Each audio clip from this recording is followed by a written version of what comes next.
My name is Elena City, and if you're sitting there with a cup of coffee right now, I want you to take a long sip and really listen to me. Have you ever looked at your own family? The people who share your DNA, the ones who are supposed to be your absolute safe harbor, and realized you weren't actually a daughter or a sibling to them? Instead, you were just an asset, an accessory, a line item in their public relations strategy. If you've ever had to choose between keeping a family secret or keeping your own sanity, do me a quick favor. Right now, type the word boundaries in the comments below. I read every single one of them, and I really want to know how many of us are sitting at this exact same table tonight. Because some people don't want to love you, my friends. They just want to market you. It was exactly 3:14 in the morning on a Tuesday when the final piece of the illusion dissolved for me. The house was completely quiet, save for the steady, rhythmic sound of a rain tapping against my kitchen window. I was sitting at my counter, the screen of my laptop illuminating the dark room with a harsh, sterile white glow. I had the official website of the City Family Charitable Foundation open. It's a beautifully designed site, all muted gold tones, high-resolution photographs of smiling children, and elegant, sweeping fonts detailing 3 decades of high-profile philanthropy in Illinois. I scrolled down to the page titled Our Story and Timeline. I had looked at this page 100 times over the years, but tonight, something was different. I stared at the paragraph tracking the foundation's milestones from 2015 to 2020. I read it once, I read it twice. I rubbed my eyes, thinking the exhaustion was playing tricks on my mind. It wasn't. My name was completely gone. Every single mention of my administrative work, the youth restoration programs I had personally designed, and the community archives I had spent years cataloging, all of it had been systematically scrubbed. It was as if I had never walked through their office doors. It was as if I had never sat at their dinner table. My older sister, Clara, was listed prominently as the sole visionary of the Millennial Outreach Initiative. My mother, Evelyn, was pictured smiling at a podium, credited with the Foundation's Historical Preservation Awards. But me? I had been cleanly edited out of the family history, deleted like a typo in a rough draft. I didn't panic, I didn't cry, my hands didn't even shake. When you have spent your entire life operating under the heavy, suffocating weight of a highly manicured family dynamic, you learn that public narrative always trumps private reality. You learn that your value to them is entirely dependent on whether you are currently useful to their brand, or if your independent existence makes you a liability. Sitting there in the dark, watching the rain strike the glass, I realized that my family had spent years trading my actual future just to protect their flawless, 5-star reputation. But what they didn't know, what they couldn't possibly have guessed while they were busy hitting the delete key, was that I had already found the locked digital ledger they thought was buried forever. And my silence wasn't a sign of defeat. It was just me quietly collecting the receipts. To understand how a family can completely erase their own flesh and blood from a digital screen at 3 in the morning, you have to understand the environment that built them. We didn't live in a normal neighborhood. We lived in a sprawling, breathtakingly manicured estate in Lake Forest, Illinois. If you've ever driven through those North Shore suburbs of Chicago, you know exactly what it looks like. Massive limestone houses hidden behind 12-foot brick walls, cobblestone driveways that look like they belong in a European village, and lawns so perfectly cut they look like velvet. It was a community where everyone knew everyone else's net worth, and more importantly, everyone knew everyone else's public standing. In our house, image wasn't just important, it was the air we breathed. My mother, Evelyn City, was the executive director of the City Family Charitable Foundation.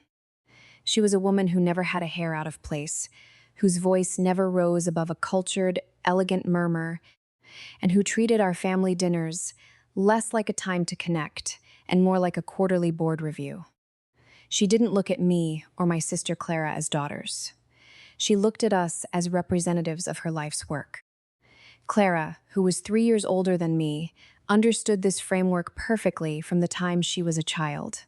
She was the golden daughter, a brilliant public relations major who knew exactly how to smile for a local newspaper photographer, how to nod sympathetically at gala events, and how to mirror our mother's exact corporate posture. Then there was me. I was always the archivist, the quiet one who preferred the smell of old paper and the solitary, meticulous work of restoring historical documents. While Clara spent her summers networking at high-profile charity luncheons, I worked an exhausting, unglamorous 40-hour-a-week job at a local framing and restoration shop in town called The Master's Touch. It was dusty, painstaking work. I spent my days cleaning smoke damage off oil paintings, rebinding 19th century journals, and handling delicate, fading family inheritances for people who actually loved their history. My hands were constantly stained with walnut ink, and my back ached from leaning over a light table. I didn't care. I loved the honesty of it. I loved taking something that the world had cast aside or neglected and quietly bringing it back to life. I didn't ask my parents for money. I saved every dollar I earned, flattening out crumpled $10 and $20 bills and slipping them into an old, rusted Twinings tea tin that I hid behind the loose insulation in the basement rafters. I was saving for an independent, highly prestigious certification program in historical preservation and community archives. It was a self-funded dream. I knew that if I wanted a life that felt real, a life that wasn't built on fake smiles and corporate press releases, I had to buy my own way out of that polished cage. The turning point came on a humid Thursday afternoon in late July. The air conditioning in the Lake Forest house was humming softly, keeping the pristine white marble floors ice cold. I had just come home from a grueling 9-hour shift at the shop, my apron still smelling faintly of mineral spirits and beeswax. In my right hand, I held a heavy, textured, cream-colored envelope. In the top left corner, stamped in elegant navy blue ink, were the words, National Heritage Fellowship Alliance. I had won it. It was a fully funded 2-year grant worth $22,000 a year, paired with an advanced placement at a historic preservation archive in Portland, Maine. It was my absolute ticket out. It meant I didn't need their foundation, I didn't need their connections, and I didn't need their permission to exist.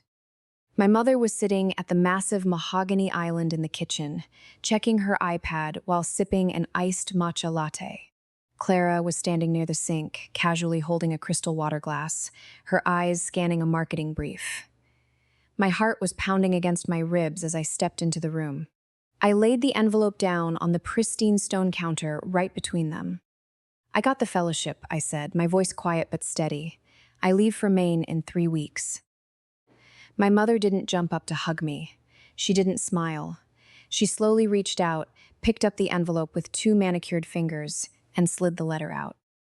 Her eyes scanned the first paragraph, then the second. Clara didn't move an inch, but I saw her reflection in the microwave door. Her jaw tightened, and she slowly set her glass down on the counter with a tiny, sharp clink. My mother finished reading, neatly folded the paper back into its exact creases, and slid it back into the envelope. She looked up at me, her expression entirely unreadable, her eyes completely devoid of warmth. "Well, Elena," she said, her voice dropping into that familiar, chillingly calm corporate murmur. "This is certainly interesting, but you must realize this isn't a victory, sweetie. It's an administrative oversight. If you've ever had a parent look right through you and dismantle your hardest-earned achievement with a single polite phrase, then you know the exact psychological freeze that came over me in that kitchen. I want to take a tiny pause here. Look at your own life for a second. Have you ever realized that the people who are supposed to be cheering the loudest for your success are actually terrified of it because they can't control it? If that resonates with you, just nod your head wherever you're sitting right now. Because that Thursday afternoon, I learned exactly how dangerous an independent boundary can be to a family built on compliance. Before I could even process my mother's words, Clara stepped forward, her face twisting into a perfectly rehearsed mask of fake professional pity. She didn't raise her voice. In our house, you never raised your voice. You just sharpened it. I still remember the sharp, lingering scent of lemon polish on the mahogany desk when my mother scanned my hard-earned fellowship papers, looked past my eyes, and calmly called it an administrative oversight. "What Mom means, Elena," Clara said, her tone dripping with calculated sweetness, "is that the National Heritage Fellowship Alliance is a major donor partner of our foundation. I personally managed the public relations campaign for their endowment last spring. If they gave this to you, it looks like a massive conflict of interest. It looks like nepotism. And honestly, given how uncooperative you've been with our own millennial outreach initiatives lately, the board is going to think we bought this for you to hide your recent instability." Instability. That was their favorite word for me. If I didn't want to attend a $500 a plate gala and pretend to be a unified, perfect family for the local press, I was labeled unstable. If I wanted to spend my weekends working with my hands in a dusty framing shop instead of networking with corporate donors, I was uncooperative. "I applied for this grant under my independent professional portfolio," I said, my voice barely above a whisper, but completely firm. "They reviewed my restoration work on the 19th century city archives. Your foundation had nothing to do with it." "It doesn't matter what the reality is, Elena," my mother interrupted, her voice as smooth and cold as the marble island we were standing around. "In philanthropy, perception is the only reality that carries currency. Your sister is preparing the foundation for a critical compliance audit next month. We are bidding for a state-level historical preservation endowment. If the audit committee sees that my youngest daughter received a major grant from one of our primary donor partners, it compromises our entire corporate compliance structure. It threatens the stability of everything we've built." She stood up, smoothing down the front of her tailored trousers. She didn't look angry. She looked like an executive making a necessary layout cut. "If you accept this grant and go to Maine," she said flatly, "you are actively choosing to damage this family's reputation. And if you are going to sabotage the foundation's public standing, you cannot continue to reside under this roof or use our name to validate your private hobbies. You have until Sunday morning to make your decision." They didn't wait for Sunday. The next morning, while I was at my shift at the Master's Touch, Clara held an emergency executive session with the local board members. By the time I returned to the estate at 6 p.m., my access badge to the foundation's archive room had been deactivated. My childhood bedroom door was open, and 2 neat cardboard boxes sat on the floor next to my old canvas backpack. I didn't argue. I didn't beg. I walked downstairs to the basement, pulled down the loose insulation in the far corner of the rafters, and retrieved my old Twinings tea tin. Inside was exactly $310 in crumpled, hard-earned cash. I stuffed the bills into my pocket, zipped my canvas backpack, and walked out the back door into the humid, suffocating July heat. As I walked down the long, cobblestone driveway, I heard the heavy iron gates click shut behind me. I didn't look back once. The Greyhound bus dropped me off in Portland, Maine, on a rainy Tuesday evening. The air was entirely different from the heavy, stagnant humidity of Illinois. It was sharp smelling of salt water, diesel fuel, and low tide. I had exactly 1 canvas backpack, a cardboard box containing 3 specialized document brushes and a vintage bone folder tool, and $221 left in my pocket after purchasing a one-way ticket. I didn't have a safety net, I didn't have an emergency contact, and I didn't have a single person in the entire state who knew my name. For the first 48 hours, the sheer weight of the isolation was terrifying. When you leave a highly managed, toxic family environment, the silence doesn't feel like peace at first. It feels like a void. You've been conditioned to constantly brace for the next critique, the next performance evaluation, the next strategic rewrite of your character. When that constant pressure suddenly vanishes, your nervous system doesn't know how to settle. You keep waiting for the floor to drop out from beneath you. But a life doesn't get rebuilt overnight, my friends. It gets built by inches. And my first inch was a narrow, cobblestone alleyway in Portland's Old Port District, where a small wooden sign hung above a weathered brick storefront, the Harbor Archivist. The shop was owned by a man named Arthur Vance.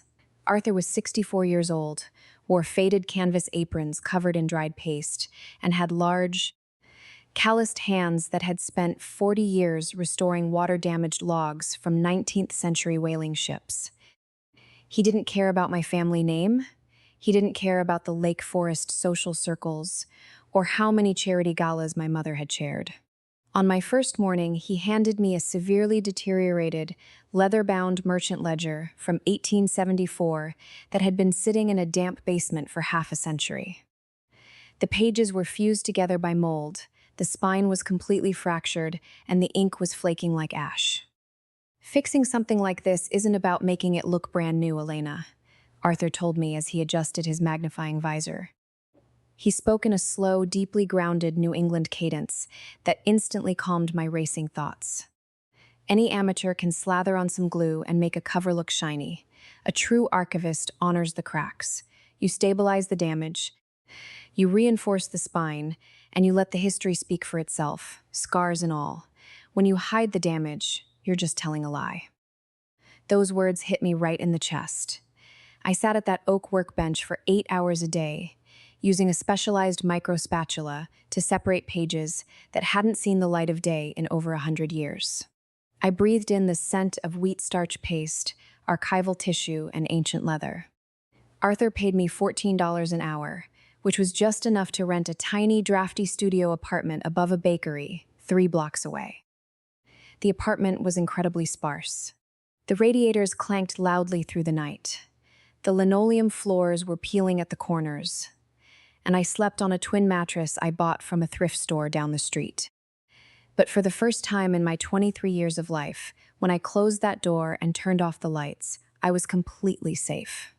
Nobody was analyzing my posture. Nobody was measuring my utility to a family brand. If I wanted to eat plain white rice out of a ceramic bowl while sitting on the floor in my stained work clothes, I could do it without a single judgment echoing through the room. I began to find an entirely new kind of family in the small, everyday rhythms of the neighborhood.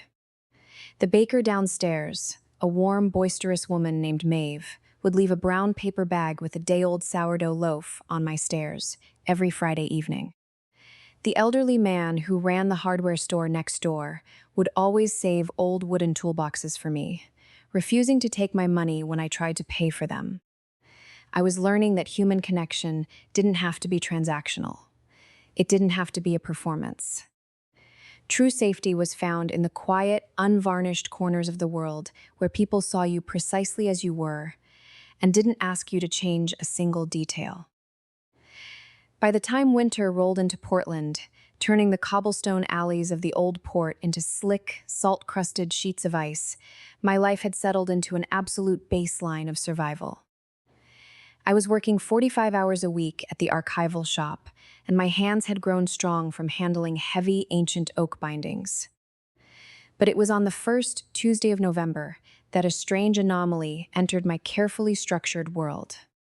I went to the local post office branch on Commercial Street to check my small metal P.O. box, the one I had opened under my professional business name, City Archival Restorations, to keep my physical location completely hidden from any internet searches my sister might conduct.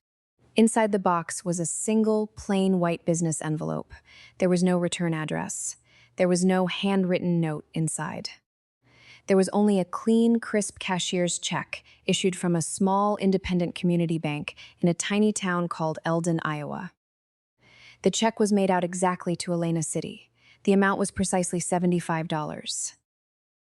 I sat on the wooden bench inside the post office lobby for 20 minutes, staring at the green ink on the security paper. I didn't know a single soul in Iowa. I had never visited the state, and our family foundation had no listed grant operations or donor networks anywhere near that region. My mind immediately raced with paranoia. Was this a trap? Was this Clara's way of verifying that I was alive, tracing my banking footprint to see where I deposited the funds so she could document my financial status for their upcoming corporate audit? I refused to give them that satisfaction. I didn't cash it. Instead, I walked back to my drafty studio apartment, climbed the stairs, and placed the envelope inside a vintage metal index card box I kept on my small kitchen table. But then, exactly 4 weeks later, on the first Tuesday of December, it happened again. Another plain white envelope, another cashier's check from the exact same branch in Eldon, Iowa. Exactly $75.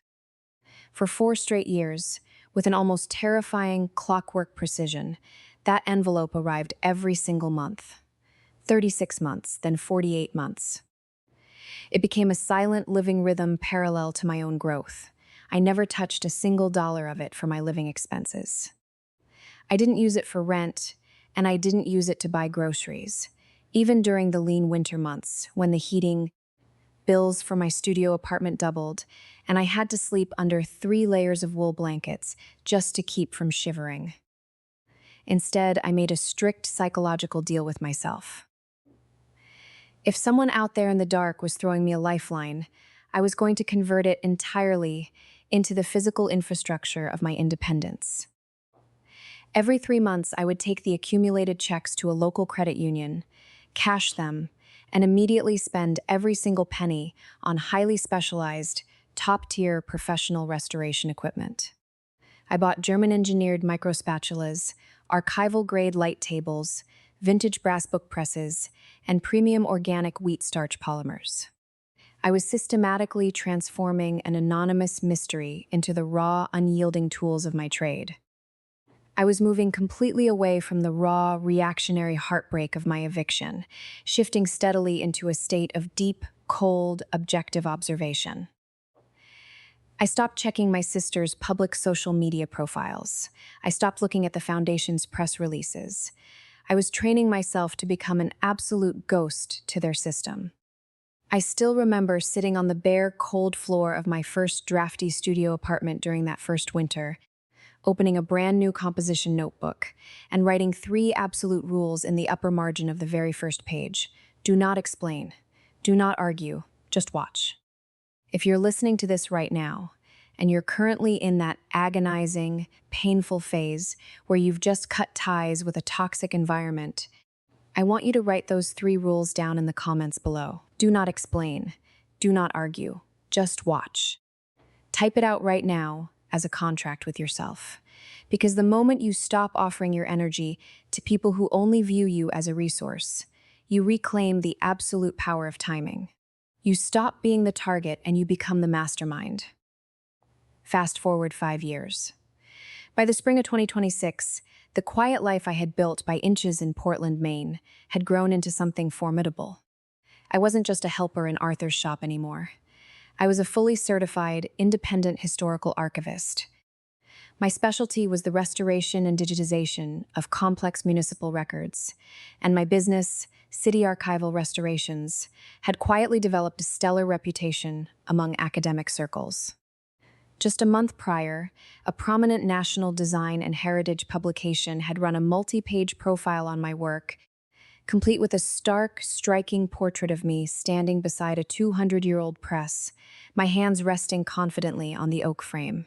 I looked calm, deeply grounded, and entirely free. But when you deal with a highly sophisticated, image-conscious family, your independence is tolerated only as long as you remain invisible. The moment your light begins to shine outside their shadow, they don't see an estranged child finding peace. They see a piece of intellectual property that has escaped their inventory. The first signal of the approaching storm arrived on a Thursday evening in mid-April. I had just finished sealing a collection of early maritime maps when my phone, sitting face up on the workbench, began to vibrate. It didn't stop. For 48 hours straight, a relentless, terrifying cascade of notifications lit up my screen. 30 voicemails, 42 text messages, every single one of them originating from area code 847, Lake Forest. But it was the shift in tone that was truly fascinating to observe. The initial messages from my sister Clara didn't start with anger. They started with a polished, highly weaponized display of tenderness. "Sweetheart, it's Clara." Her first voicemail cut through the quiet room, her voice warm, perfectly modulated, and dripping with a rehearsed maternal cadence. "We saw the feature in the Heritage Journal, Elena. We are so incredibly proud of you. Mom has been in tears all morning. We had no idea you were doing such beautiful work. Please, can we talk? It's been far too long." By midnight, when I hadn't replied, the narrative shifted. The next 6 texts from my mother bypassed the pride entirely and went straight for emotional extortion. "Elena, your sister is trying to reach you. My health hasn't been stable lately. The stress of the Foundation's annual audit is taking an immense toll on my heart. We need our family whole again. The annual televised gala is in 3 weeks, and we want you there, on stage with us. Let's heal this rift publicly. Come back home." Have you ever noticed how toxic people will completely skip the part where they apologize and go straight to demanding a public reconciliation? If you've ever experienced that exact psychological pivot, type the word validation in the comments right now. Because that is the moment you realize they aren't missing you. They are missing what your presence does for their narrative. I didn't reply to a single message. I didn't call the estate back. Instead, I sat at my desk, poured a fresh cup of tea, and listened to the voicemails objectively, as if I were analyzing a set of damaged audio archives from a century ago. I noted the timestamps. I tracked the rising note of panic in Clara's voice as the weekend progressed. By Sunday night, the faux sweetness had completely vanished, replaced by the cold, sharp authority of a corporate PR director managing a hostile takeover. "Elena, don't be childish," Clara's final text read. "You need to answer me by tomorrow morning. Your absolute refusal to cooperate with the family during a critical transition is starting to look intentional. We know exactly where your shop is." I set the phone down face to face on the oak wood. The trap was being laid with extreme sophistication. They weren't coming after me with loud, cartoonish threats. They were trying to pull me back into the polished cage, using the language of love, health, and family duty. They desperately needed the prodigal daughter healing arc to debut on their terms, right in front of their donor network. What they didn't realize was that 5 years of working with delicate, hidden histories had taught me exactly how to read between the lines of a beautifully printed document. I knew there was a massive structural crack behind their sudden display of affection, and I was about to find the exact file that proved it. The confirmation of my family's true motive didn't come through a confrontation. It arrived via an anonymous, encrypted email link on Tuesday morning. The sender's address was a string of random characters, but the subject line read simply, "Foundation Audit Portfolio Ray, Elena City." I clicked the link. It redirected me to a secure, restricted Google Drive folder that had been inadvertently left open by a low-level compliance intern at the Lake Forest headquarters. Inside was a massive PDF file compiled by my sister Clara's PR firm. The title page was stamped with a corporate logo and a bold red header, "Confidential Strategic Plan, Project Reconciliation, Q2 2026. I scrolled through the pages, my eyes scanning the polished corporate charts and executive bullet points. As an archivist, I knew how to read structures, and the story this document told was completely transparent. The City Family Charitable Foundation was facing a devastating, state-level forensic audit. There was a discrepancy of nearly $420,000 in missing historical preservation allocations from the 2020 fiscal year, the exact year I had been quietly driven out of the house. To prevent a full-scale criminal investigation that would permanently strip the foundation of its tax-exempt status and destroy their multi-million-dollar corporate endowment, Clara had engineered a brilliant psychological counteroffensive. The strategy was laid out across slide 14. They were planning to host a massive live-streamed charity gala in Chicago. The climax of the evening wasn't a financial report. It was a highly publicized, emotional family reunion. I was the centerpiece. The script detailed exactly how my mother would call me onto the stage, publicly apologize for our past communication misunderstandings, and officially announced that I was returning to head the Foundation's newly restructured compliance committee. By placing me, the independent certified archivist with an unblemished professional reputation, at the center of their brand restoration, they would effectively neutralize the state regulators. If the aggrieved daughter was publicly validating the Foundation's ethics on a live broadcast, the state's case would lose all its narrative teeth. It was a cold, mathematical calculation. They didn't need their daughter back. They needed a human shield to secure their asset allocation. I sat in the silence of my Portland workshop for a long time, looking at the timeline graphic on my screen. I didn't get angry. I didn't text Clara back to tell her I had found her deck. When an opponent lays out an elaborate trap, based entirely on the assumption that you will react emotionally, the most devastating countermove you can make is to remain completely logical. I closed the laptop. I walked over to my black filing cabinet, opened the bottom drawer, and pulled out the manila folder I hadn't touched in years. I spent the next 3 days meticulously organizing my independent tax records, my original fellowship applications, and my certified employment logs from the Master's Touch, cross-referencing every single date with the Foundation's public filings from 2020. I didn't need to shout, and I didn't need to throw a public tantrum. Clara had built a magnificent, multi-million-dollar stage for her ultimate corporate performance, and I was going to let her turn on every single spotlight. I just intended to be the one who quietly rewrote the ending. The grand ballroom of the Drake Hotel in Chicago was an absolute masterclass in corporate illusion. It was Saturday evening, May 9th, 2026. Crystals hung in massive, glittering chandeliers from the high ceilings, casting a warm, deceptive glow over 400 ticketed guests. Corporate executives, state politicians, and prominent philanthropists sat at round tables draped in heavy white linen, clinking champagne glasses.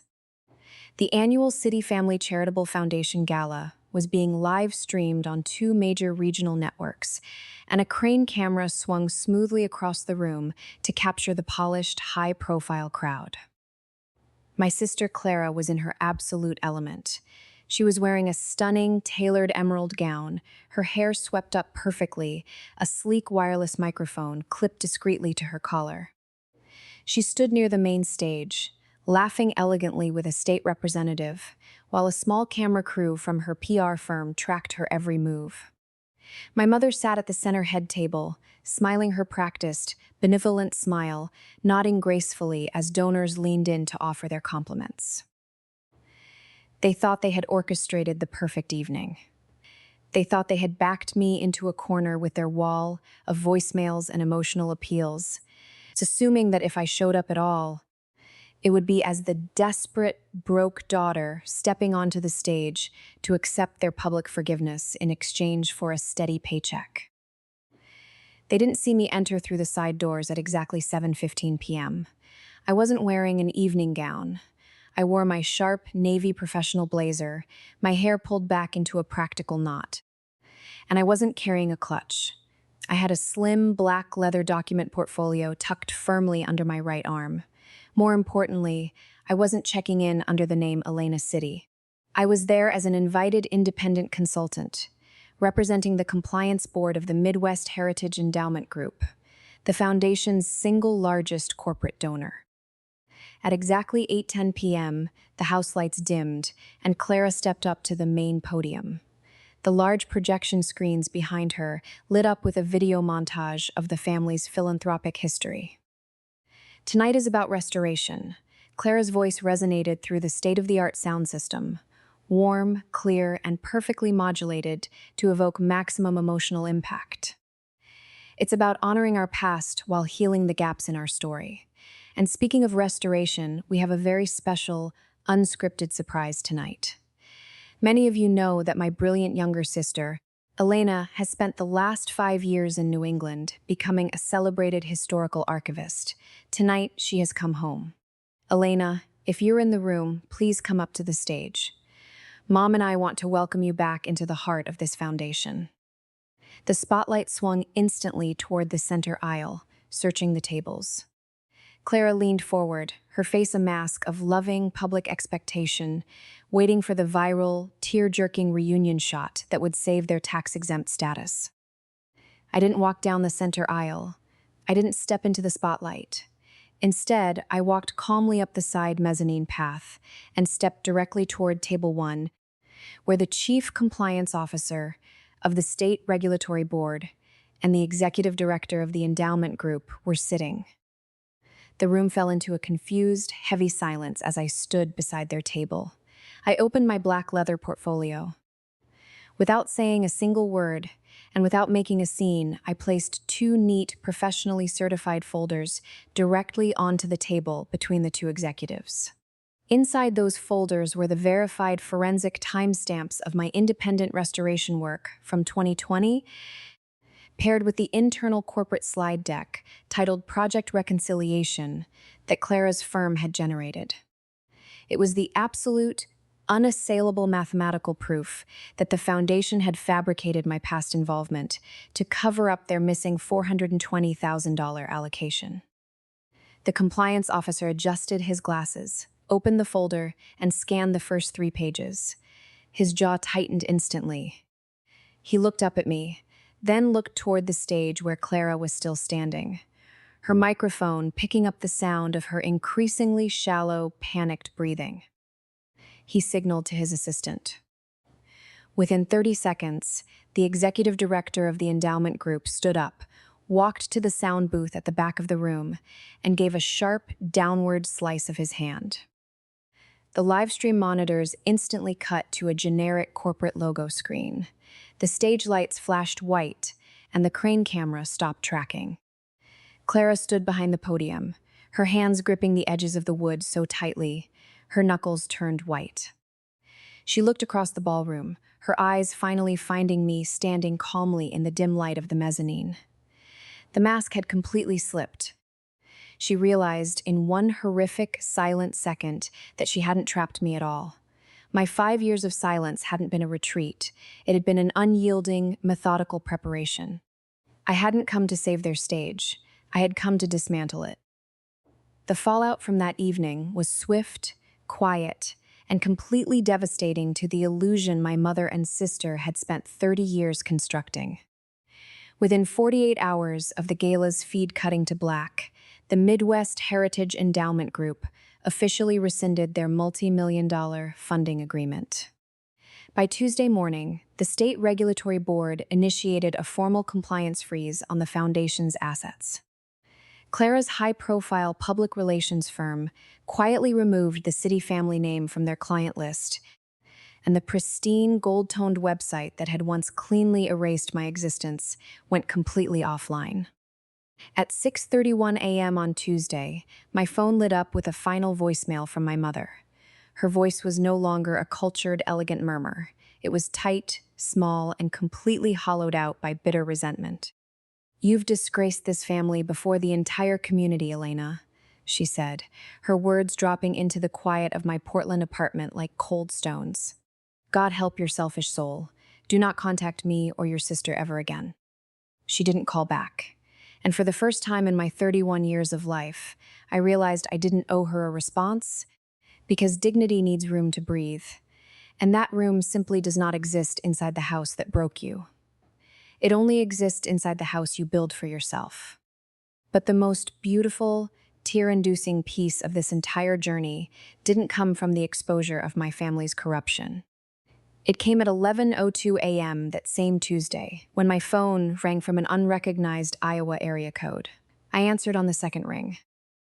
"Elena, honey," a soft, fragile voice cracked over the line. "Are you sitting down?" It was my grandmother, Eleanor City. She was 87 years old, living quietly in a small senior community on the outskirts of Eldon, Iowa. She had been completely cut off from the family foundation's finances years ago, because she had openly refused to sign my mother's restructured corporate allocation forms. "Nana?" My voice cracked, my throat tightening instantly. I watched the video stream from the Chicago hotel, baby, she whispered, and I could hear her taking a long, ragged breath on the other end. And I need you to know the truth of one thing before my time is up. I was the one who sent those envelopes, Elena. Every single month. $75. I had to drive 30 miles to a post office box in a different county because your mother watched my bank statements like a hawk. I couldn't stop them from taking your badge away, and I couldn't stop them from locking you out of that house. But I wanted you to know, 36 times a year, for 4 long years, that someone out there was still choosing you. I closed my eyes, a single hot tear finally cutting through 5 years of absolute emotional armor. I placed my hand over my mouth, sitting down on the floor of my workshop next to the vintage brass book press. The tools around me, the light tables, the micro spatulas, the organic polymers, hadn't been funded by an anonymous administrative anomaly. They had been funded by the fierce, quiet, enduring love of an old woman who refused to let me be erased in the dark. Nana, I whispered, my voice thick with emotion. I didn't know. I know, baby, she said softly. That's why I'm telling you now. You built your own stage. Now go live on it. On Sunday, May 31st, 2026, my small apartment above the bakery in Portland was filled with the rich, comforting scent of fresh rosemary and roasted garlic.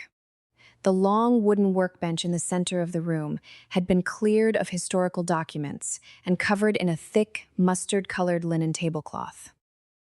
There were 8 of us sitting around that table.